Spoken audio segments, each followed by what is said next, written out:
पाकिस्तान का सऊदीया, तुर्की और पाकिस्तान के दरमियान होने वाला मक्का मुआहदे के बाद पहली मर्तबा बाज़ाब्ता तौर पर यमन के हौसियों के मिसाइल हमले में पहली मर्तबा पाकिस्तानी हिट हुए हैं। 3 पाकिस्तानी शहरी जाँ बहक और 1 जख्मी हुआ। तिजारती जहाज पर हौसी हमले की शदीद मजम्मत करता है। नायब वज़ीर आज़म इसहाक डार ने एक्स पर पोस्ट में लिखा, बहीरा अहमर में तिजारती जहाज पर हमले के अफसोसनाक वाक़े पर गहरी तशवीश है। इस वाक़े में 3 पाकिस्तानी शहरी जाँ बहक। भारत से डरकर पाकिस्तान ने बनाया अपना संगठन। पाकिस्तान को अब अपने ही गुट में लगा झटका। रफ्तार साहब, आज 2-3 पाकिस्तानी जो हैं वो उनकी जानें चली गई हैं और हौथीज के हमले में जानें चली गई हैं। उधर आप उसको कैसे देखते हैं? बाबुल मंदब में एक कार्गो जहाज पर मुखालिफ हूसी मलेशिया के हमले में जहाज के हमले के 4 अरकान जाँ बहक हो गए हैं। इनमें 1 इंडोनेशियन और 3 पाकिस्तानी जहाजरां शामिल हैं। कि हमने एक डिफेंस पैक्ट साइन किया था सऊदी अरेबिया के साथ पहले, अब उसमें टर्की भी शामिल हो गया है। 2 ही ममालिक इससे खतरा फील कर रहे हैं, एक इजराइल है और एक इंडिया है। मैं कहता हूँ Mir sahab, the world has changed, get real.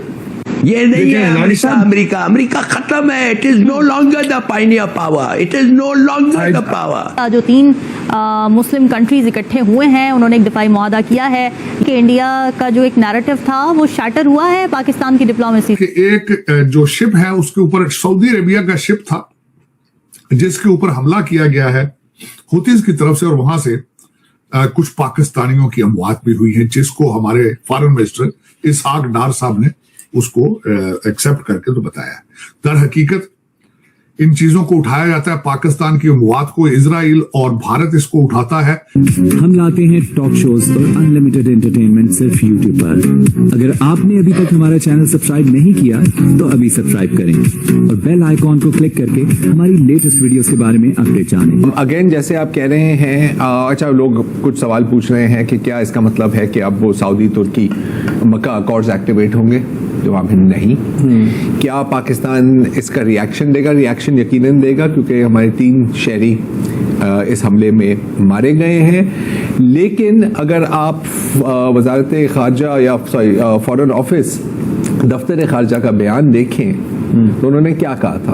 उन्होंने कहा था, any attack on Pakistan maritime interest. Pakistan maritime interest, Pakistani मारे गए हैं, लेकिन ये पाकिस्तान के मैरीटाइम इंटरेस्ट पर हमला इसलिए नहीं तस्वर किया जाएगा, मेरी अपनी नाकिस राय में, क्योंकि किश्ती पाकिस्तानी फ्लैग नहीं थी और ना ही शायद उसकी डेस्टिनेशन पाकिस्तानी थी।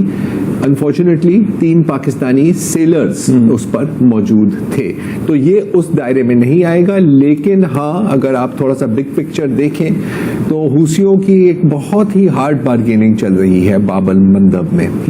ये भी बड़ी इंपॉर्टेंट डेवलपमेंट है इस सेंस में तार साहब कि पाकिस्तान को जो टारगेट किया जा रहा है, और तार साहब इस पे जरा कमेंट करें ना, तो फिर जरा और जो है वो कन्वर्सेशन को हम आगे लेके चलते हैं जरा प्लीज। साहब, मैं पूरे उस रीजन के अंदर पिछले 48 से 72 घंटे के अंदर जो कुछ हुआ है उस सारी चीजों का उसके बारे में बात करना चाहूंगा, बिलखसूस इस हवाले से जहां से आपने आगाज किया है कि प्रेसिडेंट ट्रंप की खबर जब निकली है, इसमें ओरिजिनली वॉशिंगटन पोस्ट ने और इसको न्यूयॉर्क टाइम्स ने इसको उठाया है, इस खबर को।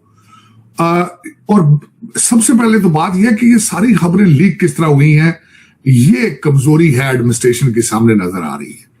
और मेरी नजर में दुनिया इसको मुख्तलिफ नजर से देख रही है। यहाँ पे कुछ लोग कहते हैं जी it's not a big deal, क्योंकि प्रेसिडेंट ट्रंप अपने सिक्योरिटी डिटेल्स को फॉलो करते हैं। उन्होंने, प्रेसिडेंट ट्रंप की आज की स्टेटमेंट आई है कि मैं सीक्रेट सर्विस ने मुझे इसको कहा था, लेकिन पहले ये भी खबरें आ चुकी हैं कि इजराइल की तरफ से ये खबर निकली थी। आज इसको टेलीग्राफ ने आज सुबह इसके ऊपर आर्टिकल लिखा है कि प्रेसिडेंट ट्रंप ने शोल्डर से जो मिसाइल फायर किया जाता है उस खतरे के पेश नजर ये सारे प्रिकॉशंस लिए थे। ये आज की खबर। लेकिन मैं बहसीत अमेरिकन देख रहा हूं कि आज अमेरिकन फोर्सेस का मोराल किस तरह होगा ये खबर सुनने के बाद।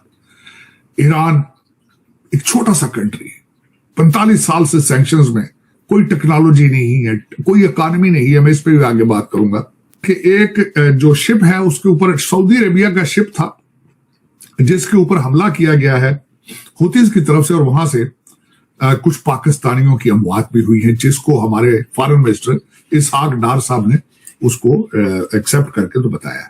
दर हकीकत इन चीजों को उठाया जाता है, पाकिस्तान की अमवात को इजराइल और भारत इसको उठाता है क्योंकि आपके डिफेंस पैक्ट की वजह से। लेकिन अटैक जो था वो ऑन सऊदी शिप, और उसमें खासकर उसमें एक और चीज है, यहाँ पे अर्ज करना चाहूंगा, मैंने अभी तक वो जो सारा पैक्ट है वो सामने तो नहीं आया, लेकिन नेटो लाइक उसके अंदर जो उसके शराइत हैं, उसके आर्टिकल 5 में country to country attack defence होता है। अगर कोई कल्ट जिस तरह टीटीपी है वो पाकिस्तान में हमला करे तो इट डज नॉट अप्लाई कि वहां पे सऊदी अरेबिया और टर्की को आ जाना चाहिए।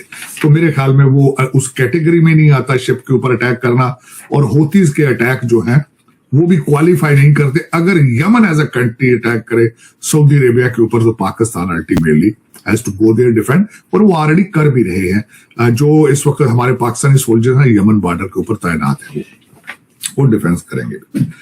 अब चीमा साहब, इस वक्त जो मैं आपको पहले अर्ज कर रहा था कि प्रेसिडेंट ट्रंप साहब ने कह दिया है कि लो की जाएंगे हम। लो की से मुराद ये है कि लोग ये भी बातें करते हैं कि शायद असला कैचअप कर रहे हैं, बात हो सकती है। ओमान के जरिए नेगोशिएशंस जारी थी। 6 नई शराइत जो आई थी ईरान की तरफ से, जिसमें 2 चीजें जो मैं एक बिलखसूस मैं अर्ज करना चाहूंगा। 6 शराइत जो थी वो भी ऐड कर देता हूं कि ताकि देखने वालों को पता है। एक तो वो कहते हैं धमकियां बंद करें, हमारा डैमेजेस हैं वो पूरे के पूरे हमें दिए जाएं जो हमने डैमेजेस किए हैं, जंग को फौरन सीज किया जाए परमानेंट बेसिस के ऊपर, फौजें ईरान के आसपास उनको हटाया जाए, हमारी सैंक्शंस खत्म की जाए और हमारे मुंजमद एहसास फौरन दे दिए जाए। इसका रिएक्शन भी आ चुका है अमेरिका की तरफ से। इन्होंने कहा है कि हमें जंग का खर्चा दिया जाए, तो कल प्रेसिडेंट ट्रंप साहब ने उसका जवाब दिया है कि हमारा खर्चा भी दिया जाए, और आज का खर्चा नहीं है। आप सुइसाइड मास्टर्स और आपके जनरल सुलेमानी जिस तरीके से दहशतगर्दी पूरी दुनिया में, बल्कि उन्होंने तो साथ गजा भी अटैच कर दिया, हालांकि उसके अंदर ईरान का तो कोई लेना देना नहीं। वो कहते हैं जी सारी अमवात जो हुई हैं उनके सबके पैसे दिए जाए। जो एक जहाज के ऊपर अटैक किया गया था यमन के अंदर बहुत अरसा पहले, उसके भी पैसे मांगे लिए।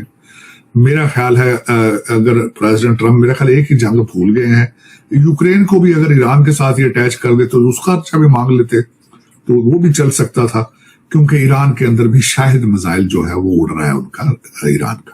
आप बोल रहे हैं कि साहब वो कद्दू ये कह रहा है कि साहब बड़ा हमने भारत को आंखें दिखा दी। क्या आंखें दिखा दी यार, पूछो ना उसको। आप लोगों का दम जो है, जोर जो है, मैं आपसे मेरी मुराद है जो आपकी फोर्सेस हैं उनका जो जोर चलता है वो बिल्कुल बेकसूर और निहत्ते शहरियों के ऊपर आपका जोर चलता है। तो ये एक पाकिस्तान की फौज की सच्चाई है। इंतहाई तशवीशनाक डेवलपमेंट्स मौसूल हो रही हैं। पाकिस्तानी शहरियों की शहादत, हौसियों ने सऊदी अरब पर हमला किया, ऐलान किया इस हमले का। फिर यमन के अंदर जो हौसी हैं उनका सऊदी बैक्ड फोर्सेस के साथ फड्डा चल रहा है। लेकिन अब अबनाए बाबुल मंदब ने जो सऊदी अरब की बहरी नाकाबंदी की हुई है यमन के हौसियों ने, उसमें एक बैलिस्टिक मिसाइल्स का पूरा बराज और उसमें पाकिस्तानी शहरियों का शहीद होना, और इस सब के अंदर सऊदिया और हौसियों का मामला जो है वो अब सिमटने का नाम नहीं ले रहा। हौसियों ने सऊदी अरब की अरामको की ऑयल फैसिलिटीज पर हमला किया। एंड बाय द वे बहुत से लोग पूछ रहे हैं कि सऊदिया, पाकिस्तान और तुर्की का जो दिफाई मुआहिदा है ये एक्टिवेट किस तरह से होगा, इसका मैकेनिज्म क्या। मैं आपको बताऊं, नेटो के मालिक भी जो है छोटी मोटी जो कशीदगी होती है, क्या आपको लगता है वो आर्टिकल 5 इन्वोक कर देते हैं? टर्की का कोई फड्डा चलता है वो कहता है कि नहीं जी सारे मुल्क चढ़ पड़ो, ऐसा नहीं होता। एक ड्रोन स्ट्राइक है, छोटे मोटे मामलात हैं, छोटी मोटी कोई। अब बॉर्डर के ऊपर आपको लगता है तालिबानी रिजीम 2 फायर खोल दे, 2 मॉर्टर मार दे, अन्य बातों हम कहेंगे जी सारे आ जाओ। नहीं भाई, आप खुद मैनेज कर लेते हैं। जब किसी मुल्क को ये लगे कि एक फुल स्केल वॉर उसके ऊपर वेज कर दी गई है, उस मुल्क को जरूरत है अपने इत्तेहादियों की, वो आर्टिकल इन्वोक कर दे और सब पहुंचेंगे क्योंकि मुआहिदा है। अब इस मुआहिदे को टेस्ट अगर कोई करना चाह रहा है तो वो ये हौसियों के इंसिडेंट्स कर रहे हैं, और इसमें पहली मर्तबा पाकिस्तानियों का निशाना बनना। नाज़रीन किराम, सऊदी कमर्शियल शिप जो है उसे बाबुल मंदब स्ट्रेट के अंदर हिट किया गया है, जिसमें 3 क्रू मेंबर्स जो हैं वो मारे गए हैं। और ये जो 3 क्रू मेंबर्स थे इस शिप के ऊपर, जो सऊदी अरब की कमर्शियल शिप थी, आबनाए बाबुल मंदब से गुजर रही थी, यमन के हौसियों ने इसको हिट किया है। इसके ऊपर जो क्रू था, जो अमला था, वो 3 लोग जो है उन्होंने जामे शहादत नोश किया है, क्योंकि ऑब्वियसली देवर मुस्लिम्स। अच्छा, नॉर्मली हमने देखा है कि ईरान और अमेरिका के दरमियान दौरान जो वेसल्स को हुर्मुज़ में हिट किया जाता है उसमें उन्हें नाकारा बनाया जाता है, उसमें अमला महफूज रहता है। अमले का कोई इतना बड़ा इंसिडेंट रिपोर्ट नहीं हुआ, लेकिन हौसियों की तरफ से ये जो इंसिडेंट हुआ है इसमें अमला जो है उसको भी निशाना बनाया गया है। तो आपको ये वीडियो कैसा लगा कमेंट बॉक्स में जरूर लिखिए। इस वीडियो को लाइक कीजिए, शेयर कीजिए, सब्सक्राइब करना ना भूलिए आपके चैनल EFC को। तो मिलते हैं अगली वीडियो में। जय हिंद।